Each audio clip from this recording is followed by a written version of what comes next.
ఈ పక్క కంప్లైంట్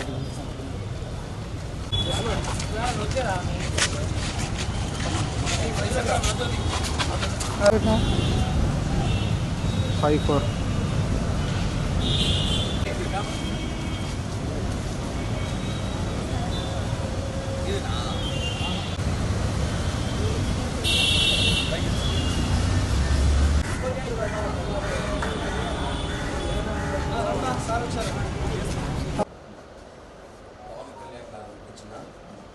ఐదేళ్ళ తర్వాత 300 కోట్ల బడ్జెట్తో సినిమా తీస్తే ఆ సినిమాని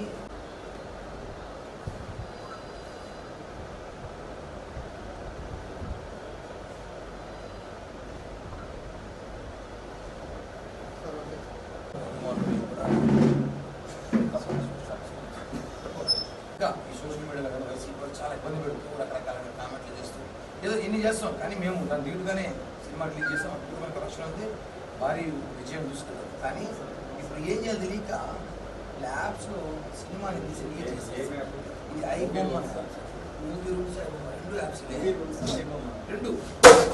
రెండింటిలో రిలీజ్ చేస్తారు.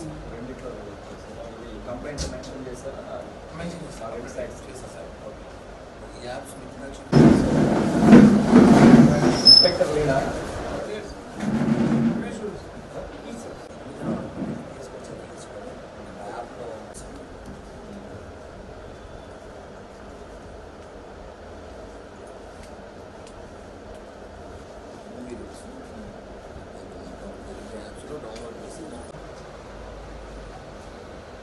సెకండ్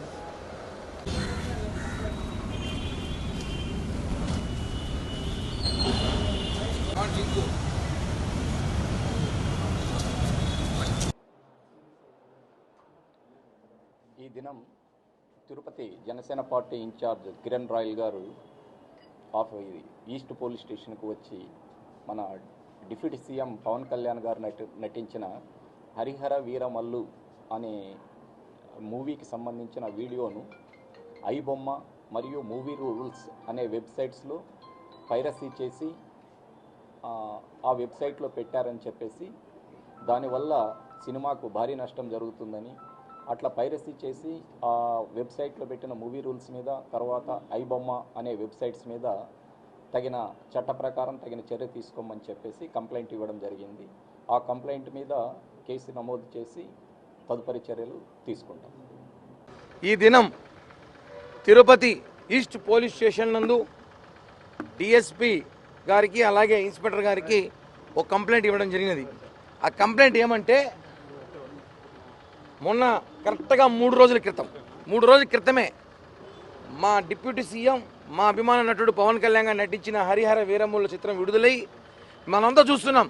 ఆ చిత్రం విడుదలైనప్పటి నుంచి వైసీఎం పేటీఎం కూలీలు వైసీపీ నాయకులు రాష్ట్ర ప్రజలకి ఎంతో కష్టపడి వాళ్ళు ఏదో సమస్యలు తీర్చినట్టు బిల్డప్లు ఇచ్చుకొని సినిమాల మీద పడ్డారు. ఆఖరికి వాళ్ళ బ్రతుకులు సినిమాలు రివ్యూలు చేసుకునే పరిస్థితి వచ్చేసింది. ప్రతిపక్ష హోదా ఇట్లా ఇవ్వలేదు కాబట్టి సినిమాల మీద రివ్యూలు చేసుకుని సినిమాల మీద సోషల్ మీడియాలో కానీ సినిమాల మీద ప్రెస్ మీట్లు పెట్టి మాట్లాడే స్థాయికి వాళ్ళ ఎమ్మెల్యేలు మాజీ మంత్రులు దిగజారిపోయిన స్థాయికి వెళ్ళిపోయారు. ఈరోజు ఏకంగా మమ్మల్ని ఎదుర్కొనే ధైర్యం లేక సినిమాని తీసి ఆ సినిమాని 2 వెబ్సైట్లో పెట్టి హెచ్డి ప్రింట్ ద్వారా ఆ సినిమాని టెలికాస్ట్ చేస్తున్నారు. దీనిపై చర్యలు తీసుకోమని చెప్పి ఈస్ట్ డిఎస్పీ గారు కోరాం. ఆ యాప్స్ అన్ని కూడా వెంటనే డౌన్లోడ్ చేసేస్తాను, డిలీట్ చేయమని చెప్పాం. డిఎస్పీ గారు కూడా ఇందాక మాట్లాడుతూ వెంటనే దాని మీద ఏం యాక్ట్స్ ఉన్నాయో దాని మీద కాపీరైట్స్ కానివ్వండి ఐటీ యాక్ట్ కానీ కేసులు కట్టి వెంటనే డిలీట్ చేస్తాం. అలాగే అది ఎవరైతే కుట్రదారులు ఉన్నారో వాళ్ళని కొంచెం విచారించి కూడా వాళ్ళ మీద కేసు నమోదు చేయండి. భవిష్యత్తులో సినీ పరిశ్రమను కాపాడాల్సిన బాధ్యత ఉంది. 100 కోట్లు పెట్టి సినిమాలు తీస్తే వీళ్ళు కాపీరైట్స్ చేయడము అలాగే అభిమానుల మనోభావాలు చాలా దెబ్బతినే విధంగా ఇలా ప్రయత్నిస్తే కరెక్ట్ కాదు. భవిష్యత్తులో కూడా పవన్ కళ్యాణ్ గారి సినిమానే కాదు, భవిష్యత్తులో ఏ సినిమా అయినా సరే సినీ పరిశ్రమ కాపాడాల్సిన బాధ్యత ఉంది. కనీసం 2 నెలలకు కాపీరైట్స్ వస్తే పైరసీ వస్తుంది అనుకుంటాం అనుకోండి, 2 రోజులకి 3 రోజులకి వస్తే ఎలా ఉంటుందండి? ఎలా ఉంటుంది పరిస్థితి? చాలా దారుణం. ఇవన్నీ కూడా రాజకీయ కుట్ర కోణంలో జరిగిన భాగంగా ఉంది. వీళ్ళు ఎన్ని రాజకీయ కుట్ర చేసినా ఇంకా మా భాషలో చెప్పాలంటే ఇంకా వేరే విధంగా చెప్తాను, ఎన్ని చేసినా మా సినిమా కలెక్షన్లు ఆపలేరు. ఇప్పటికే సినిమా కలెక్షన్ సునామీలా దూసుకుపోతుంది. ఛాలెంజ్ చేస్తున్నా 500 కోట్ల సినిమా బడ్జెట్ దాటుతాము. కుటుంబ సమేతంగా అందరూ సినిమాలకు తండోపతండాలుగా క్యూ కడుతున్నారు. కాబట్టి ఈ సినిమా పైన ఏదైతే వీళ్ళు చేసిన ఈ సోషల్ మీడియా కానివ్వండి లేకపోతే ఎవరైతే ఈ ఐబొమ్మ యాప్ కానివ్వండి లేకపోతే ఇంకో యాప్ కానివ్వండి దీంట్లో పెట్టారో అవన్నీ కూడా డిలీట్ చేయాలని చెప్పి కూడా డీఎస్పీ గారికి కోరడం జరిగింది.